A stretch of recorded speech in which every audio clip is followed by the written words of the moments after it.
Hey guys, well, welcome back and thanks for checking in. I'm on a beautiful property and you may actually recognize it because about 4 or 5 episodes ago I posted about this and I vlogged about recognizing opportunity. And as I did that and I started to really kind of get into this property, I started realizing this is actually quite an opportunity. Why don't I take the opportunity and buy it myself and kind of prove the process, kind of a proof of concept, so to say, for the folks like you that are listening, that you too could buy this asset class of property, do some improvements, put it back out of the market and actually make some money. So that's what we're going to do.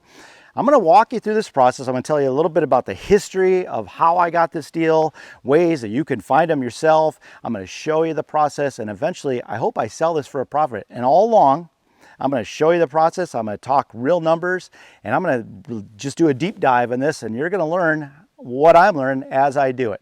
We're going to prove the process that flipping this type of asset class, recreational properties, it could be a great financial move. So if you've ever thought about it, you're trying to convince yourself or your wife that buying a property like this and flipping it can actually work, you're going to like this episode. Stick around. Flipping recreational property on today's episode of The American Landman.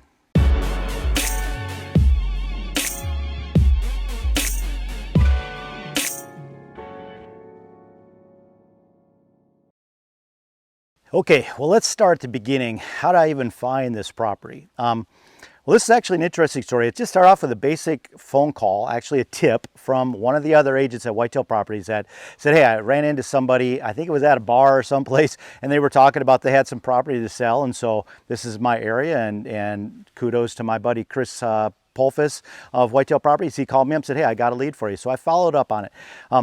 What was happening here is this property was owned by her father, and they had a couple properties, and this was one of them. And he had recently passed away, and she was managing the estate. Now, when you get an estate sale, very often, and it was in this case, there wasn't a lot of emotional attachment to the property, to either property. And there was some reasons, which I'm not going to dive into, but they had some motivation that they actually wanted to get the property sold and get a reasonable price for it, but get it done fairly quickly. So what I sensed here was there was a couple opportunities with this, but I approached it just as a typical listing, and I came out here and I took a look at it. And when I got here, she had told me, you know, I haven't been inside this and nobody's been inside this for 7 years. I have no idea what the condition is, but go ahead, assess it, give me a fair price for it, and then let's get it marketed. So I came here and I looked at it, and as you recall from the other video, and from what I'm going to show you in a little bit, it was pristine. This property was about as good as you can get. I mean, it looked like he literally locked the door, left his hunting clothes in the closet, and walked out. And I walked in, and it was pristine.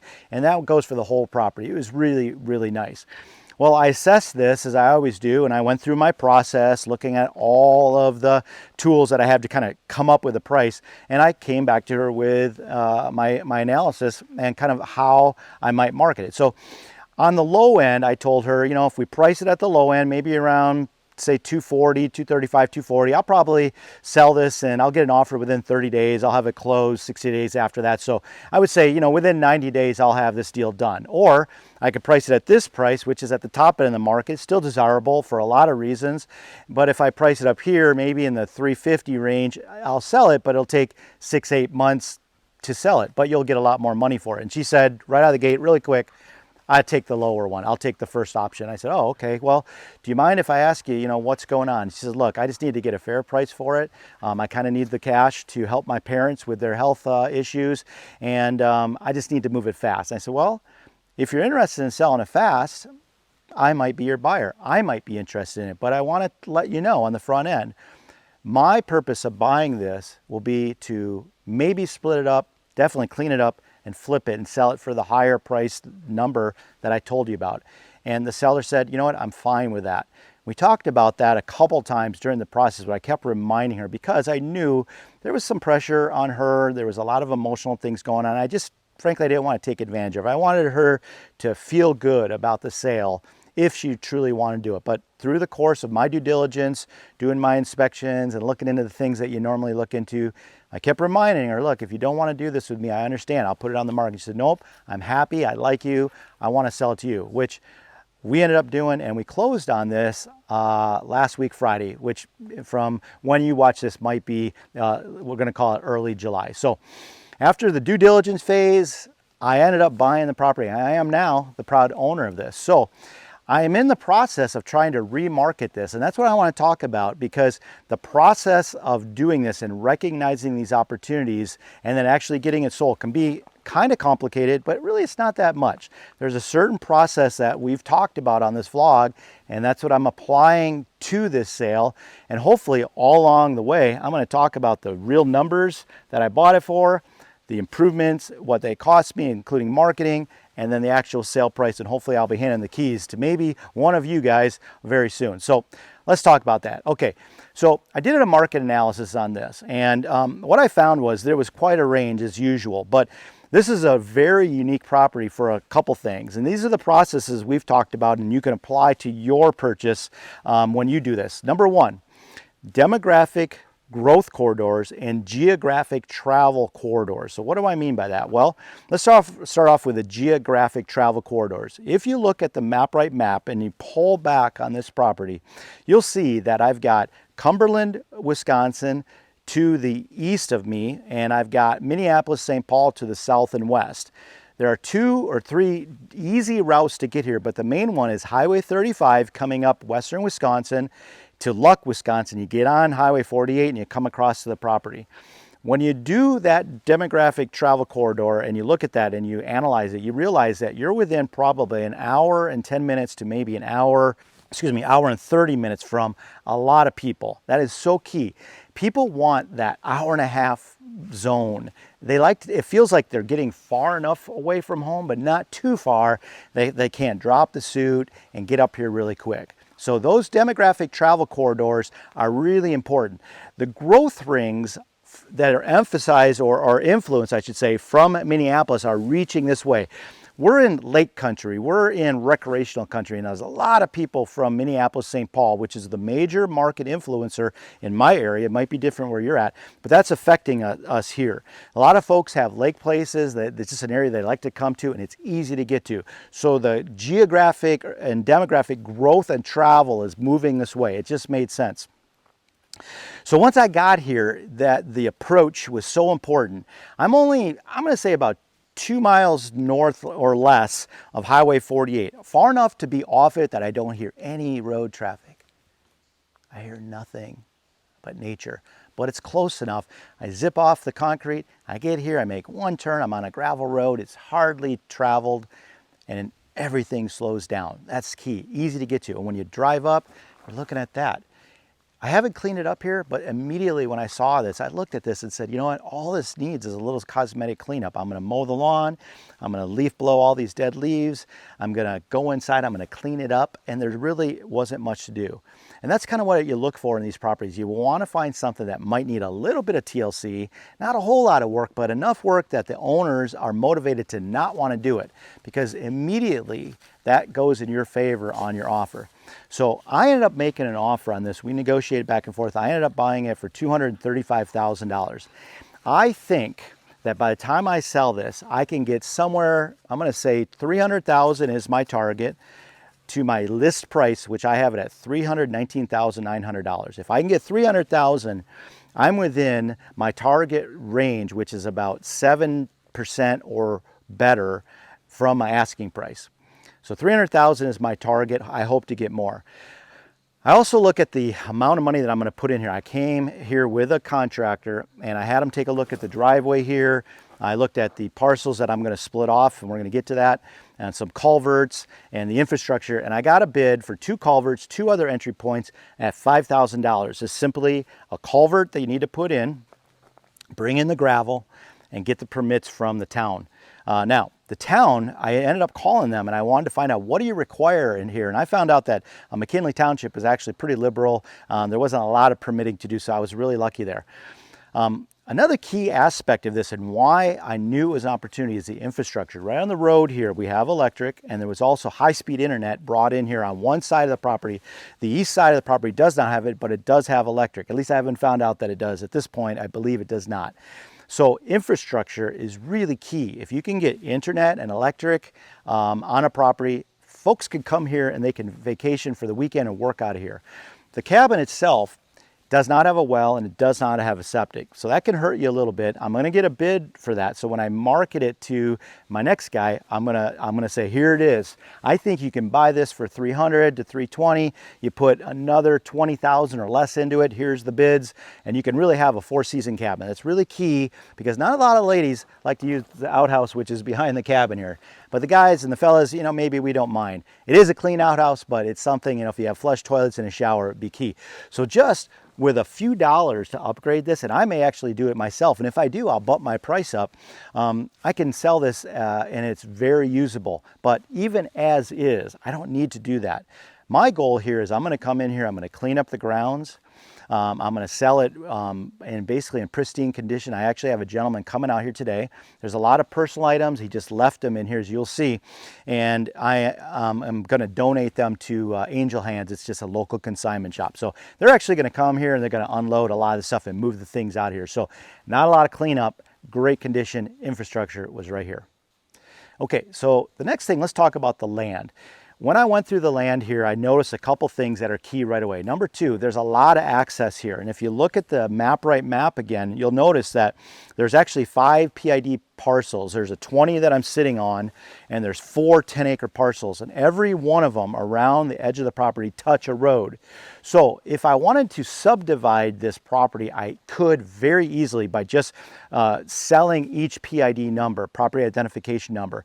When you sell these smaller property ID numbers that are 10 acres, 5 acres, the cost per acre goes up. So a 10-acre lot might sell for $80,000. A 20-acre lot, which is a little bit more towards maybe a huntable lot, but still has room for a home or a cabin or trailer, I'm going to get a little less of that. I'm going to shoot for $75,000 as my asking price for a 20-acre lot. So I'm gonna have a 20-acre here on the south side, I'm gonna have a 20-acre on the northeast side, and I'm gonna have a 20-acre with the cabin and buildings. I'm gonna split it up, or at least I'm gonna make it available to be split up. I'm also gonna advertise it as an entire whole. So I've got the whole 60 acres and the home and the cabin and building, I should say, for $319,900. So there's multiple ways to buy it. I'm appealing to a couple targeted buyers that I'm targeting. A hunter that's looking for a place that he can park a camper, do a little hunting, and just get away. And a guy that maybe doesn't have a big budget, 200,000 to 225 is kind of that transfer point when you start to lose buyers when you go above 200 to 225, but there's a lot of buyers at 175. So the way this is set up with the different PID numbers already registered, road frontage, internet, it just lends itself to a lot of opportunity. I bought it low, I'm gonna sell it piecemeal, I should say, or I'm gonna sell it as a whole, and I'm gonna be able to make, I'm targeting $50,000 of profit. If I can get 75, that'd be great. If I can get more than that, even better. But I would say $50,000 to $75,000 is my target.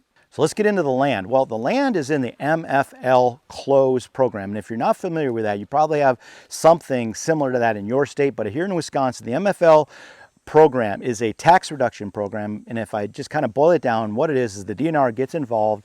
They write a management plan for your property, and then you sign, they reduce your taxes, and then you have a management plan, and you have to manage it according to the plan. Well, they did that here, and they did the first cut, and they did a very good job, as you're gonna see. They thinned it out, and they managed it for timber, I'm gonna say. I honestly probably would have cut this a little heavier, just to open up some pockets, have some like micro hinge cuts or micro openings that tend to move the deer, create a lot of edge and a lot of browse, but they seem to be managing this for timber. So the next cut, and I think it's due in 2031, is a select tree harvest. They're going to come through and they're going to look up and they're going to take the trees that have split trunks or, you know, trunks like this or seams or broken, and they're going to release the healthy trees, take out the bad trees. So actually it's a really good plan, and in the process they created some trails and access, which is so key. So when I walked this property, I found that a lot of the parcels that are already there in the 20 acres parcels that I plan to sell have access, and they have road exits where the logging guys left the property and got out to the road where they took the logs out. really key for the next guy that wants to bring his camper in, set it up. He's got a driveway, he's got access, and it's in different points of the property, and it's really, really quiet and secure for that guy if he wants to hunt or just be alone. The area around here is great for hunting. There is public land everywhere. The McKenzie Wildlife Area is within 10 miles of where I'm standing. There's a lot of state land, county forest. So from a recreational standpoint, the opportunities are nearly endless. There's a lot of woods. The quality of hunting here is also really good, and that's really hard to find when you're in an area close to Minneapolis, St. Paul, or where you're at as well, where you could find good quality hunting within a few hours drive or less, and that's exactly what we got here. So I recognize that. Water is another issue. Now, a lot of buyers ask me how much swampland is on this because they're used to buying properties and they're being asked these exorbitant prices and the quality of the land just isn't that good. Yeah, it's hunting land. You know, people still want woods. They still want timber. They still want dry, but you need a little bit of water. That's going to help the hunting. This property has it. There's actually a pond back in the timber here that the owner built. There's a couple wet spots throughout the property. And if you look at the map that I'll put here, I'll overlay the MapRite wetland. You'll see little dots of blue. That signifies little pockets, little moraines. When the glaciers came through here, they scooped out these little spots and they created little wet areas. Well, that's key because it does hold water and it creates edge, and that's what you want. You want that biodiversity, a lot of edge. That lends itself to the deer hunting, but buyers don't want too much of it. And this property has the perfect balance. So that's why I saw that opportunity when I went walking through the land. Now the cabin itself, well, the cabin it's roughed in. It doesn't have the shower, it doesn't have the well, it doesn't have a septic, but it does have electric and it's heated with wood. If you wanted to make this a little bit more inviting, you could simply put a wall-mounted heater, hook it to the propane tanks that already exist. That's a really easy fix. If you wanted to plumb it, get that well, get a septic in place, again, really easy fix. All the infrastructure is here and there's room set up. Now, I'd probably extend the bathroom, give it a little bit more room, and I'll show you that, how I would do that. But it's all here. It's a really simple fix. And if you're just looking for a weekender, it's fine the way it is. So from an investor standpoint, I'm just going to account for that in my price. That's why I priced it at $319,000. I figure I'll sell this for around $310,000 to $300,000 to $310,000.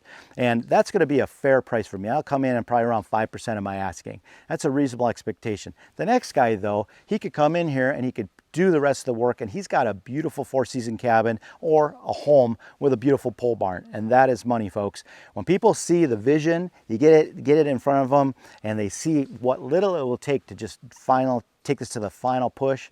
Great opportunity for me and them. It's a win-win for all. So that's the property. It's perfect inside, tongue and groove, wood burning stove, great trails, access, demographic travel and growth corridors, internet, electric. It doesn't get any better than that. Stick around as I show this property. I'll give you updates on my website at at facebook.com/Neil Hauger Land Specialist. I'll also be posted on Instagram, so follow me there, and hopefully I'll get this property sold for a profit, and I'm going to vlog about it all the way through it.